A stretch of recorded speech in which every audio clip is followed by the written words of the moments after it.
Democrats on the House floor began singing, na na na na, hey hey hey, goodbye, to the, what they were saying goodbye to was the Republicans for their 2018 bids, because they voted in Donald Trump's health care plan 3.0.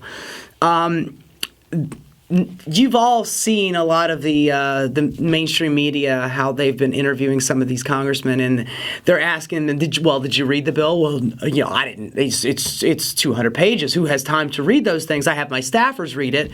Little Timmy is, 22-year-old Timothy is reading, one paragraph, and Anna, she's reading the back pages and the bibliography, and basically, none of these guys know what the hell's in the bill. They did not wait for the CBO report, because soon as the CBO, that's the Congressional Budget Office, that is the nonpartisan group that judges how much things are going to cost. Well, the CBO came out on Trump 1.0, the health care bill, and it was 24 million people were going to lose their health insurance. Well, in this new one, they actually had a 2.0, but that didn't even come up for a vote, because the National Freedom Caucus, where I believe they're just the Freedom Caucus, which are Tea Party members who did not think that the first health care bill that Trump put out there, Trump-Ryan Care, came out with, it wasn't draconian enough. It didn't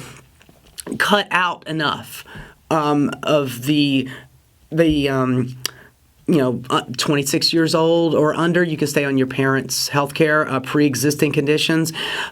The Freedom Caucus does not want to have pre-existing conditions. And the list of what now is considered a pre-existing condition is just astounding. It is ridiculous.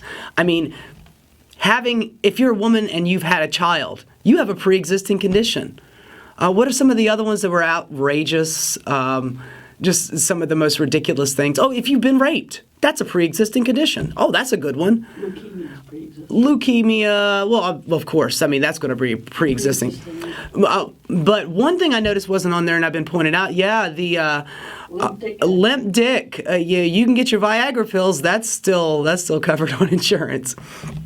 But this new plan, the Freedom Caucus got behind, because it gets rid of, on a federal level, all pre-existing conditions. And, the federal government, under conservative leadership like Trump or George Bush, they love to push things down to the states.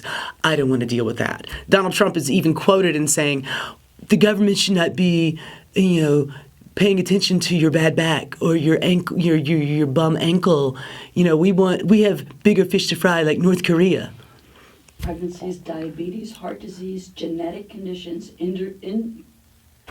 injuries, epilepsy, cancer, and mental disorders. Wow.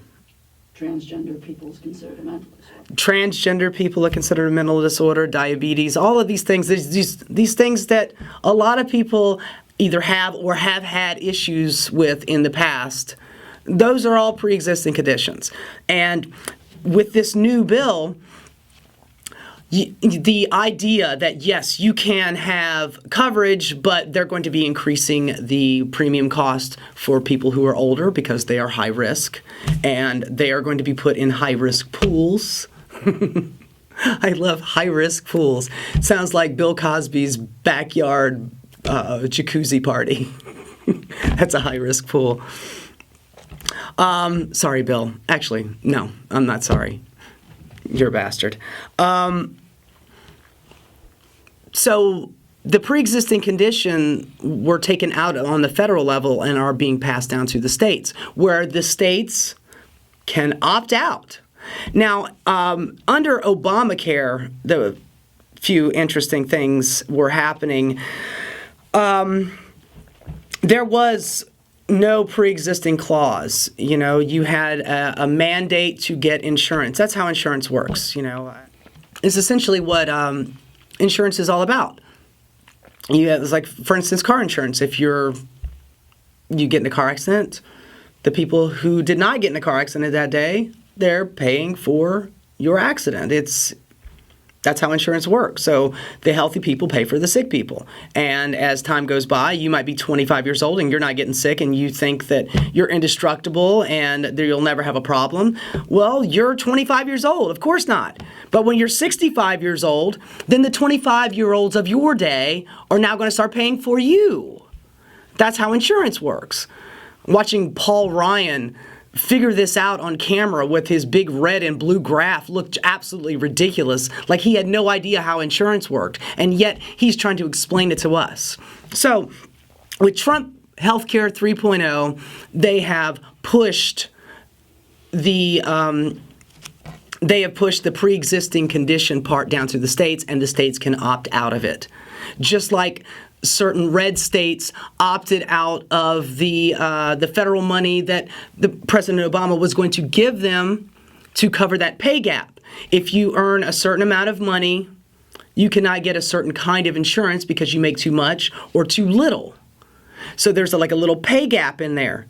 And the federal government's like, okay, if you have a pay gap, here's some money. But certain red states, Texas and Alabama and Mississippi, they say, no, we don't want your goddamn money. So all those people that fell in that pay gap are not getting covered by the AHCA, and they're turning around and blaming it on Obama like he had anything to do with it. It's like, ask your governor. You know, Kansas, Brownback, did exactly the same thing. Ask him why your pay gap health coverage is not covered, because he wouldn't take that federal money. It was being offered to him. Please take this money, cover your people. No, that's okay. We don't need your stinking liberal money. So once that's passed down to the states, they can opt out of it. It also leads me to this talking point where liberals do this. I don't want to say liberals. I will say Democrats say this too. Access to health care. Okay. I live in New York City. It's a very wealthy area. I don't live in a wealthy neighborhood, but Manhattan itself is a very wealthy place. Tons of money here. I have access to go buy a Lamborghini. It's right over on 10th Avenue. I can't afford a Lamborghini, but I have access to it. So we're talking about people all across the country. You have access to health care. You just can't afford it because you have some kind of pre-existing condition. It's like, okay, we'll give you insurance, but it'll be 5 times what you were paying for before because you are high risk. You had diabetes. You had cancer. You were raped. You've been pregnant.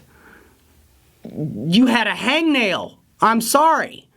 You have a pre-existing condition. I could tell you something personal about me. A few years back, well, when I was younger, I used to get sinus infections all the time. These terrible sinus infections. I used to get them at least once a month. I was always going in the doctor. As a matter of fact, I have one right now. But at the time, I was getting them constantly. Always bad headaches, stopped up, couldn't breathe. I had to sleep on 2 pillows because my sinuses were so bad. Well, I went to a doctor. I went to several doctors about it, and one doctor says, well, your septum is not just deviated, it's collapsed. I don't know what happened. He actually asked my mother and me if something had happened to me as a child. I don't remember. It's possible bloodied my nose and that's what happened. Or it could have been genetic. Who knows?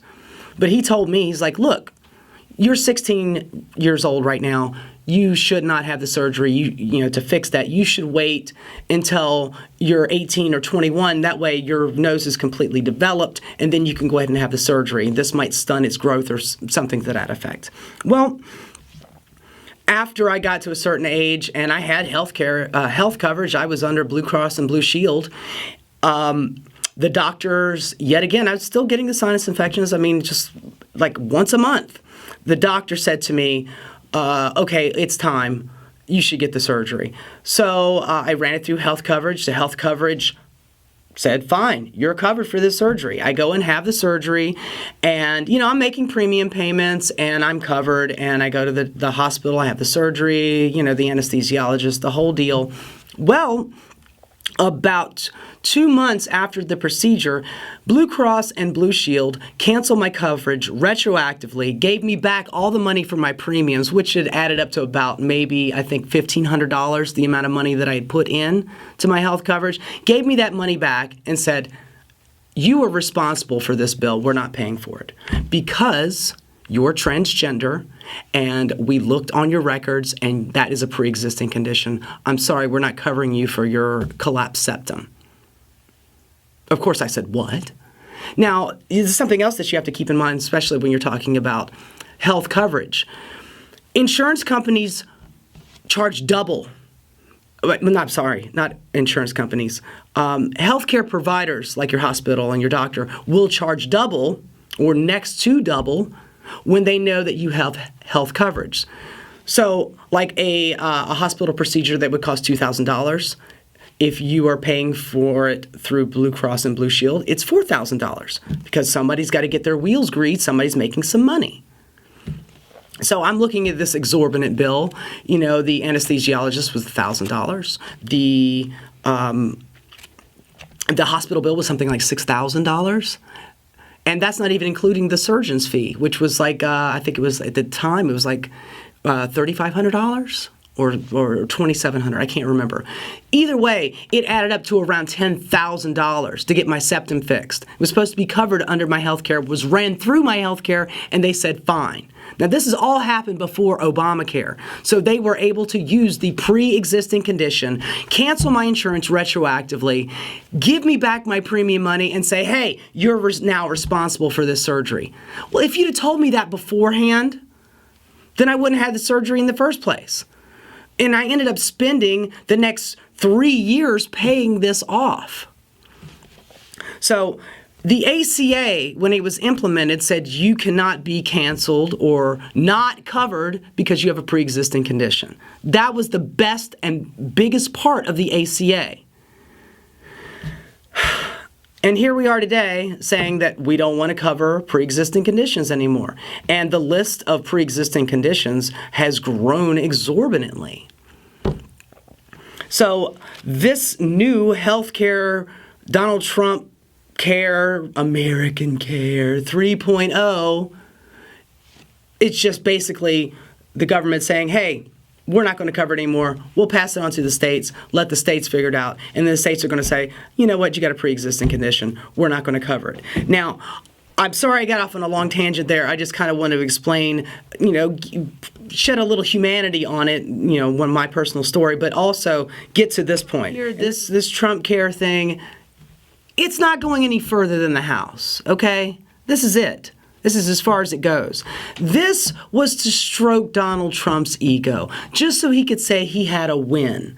Now, it's going to go to the Senate. It's not going to pass in the Senate. CBO will do a report on it, and it's going to find out, which some have already speculated, that it is even worse than the original Trump-Ryan care, which was knocking $24 million off of health care. It's essentially going to knock off $26 million. So it is worse. And that's the reason why that the Freedom Caucus didn't vote for the first one, because it didn't take enough people off of insurance. Now this one is a little bit more draconian, so the Freedom Caucus is in, and it's going to knock more people off. This is not going to make it. It was funny. A couple days ago, he met with the Australian Prime Minister, and he kind of flippantly joked about our healthcare is going to be great. It's fantastic. We got lots of people working on it. It's going to be tremendous. And then he turns over and he calls us, what does he call him? Our fine gentleman. What the fuck does that mean? Our fine gentleman here from Australia. Of course, your healthcare is way better than ours. Yeah, because it's called Medicare for All. That's actually the name that they call it. England, Medicare for All. France, Medicare for All. Finland, the Netherlands, Germany, Australia, all of these countries all have Canada. They all have their health care covered. And Donald Trump is saying, yeah, your health care is better than ours. I think I saw an interview with Bernie, and he laughed about it. He's like, well, there you go. There's Trump. He's saying we want Medicare for all. I'm going to hold you to it. This passing in the House is just an ego stroker for Donald Trump because it gives him the win that he never got in his first 100 days. That's what this is. It's not going to go to the Senate. It's not going to go to the Senate. It's going to go through the CBO and it's going to look terrible. All of those things that it takes to get through the House, through the Senate, all the amendments, all the riders, all the things they put on the bill, and then it comes back around to Donald Trump for him to sign it. None of those things are going to happen. This is where it stops, right here. So them having their little pre-celebration, shipping kegs of beer into Congress because they're just celebrating getting rid of health care, well, I think that not only are they celebrating a little early, but they're going to find out in 2018 when they lose their seat that they shouldn't have celebrated at all. Hey, this is Antoinette from Transistor Rodeo. If you like what you saw here, please subscribe for more videos and content, and you can follow me on Twitter at Transistor Rodeo.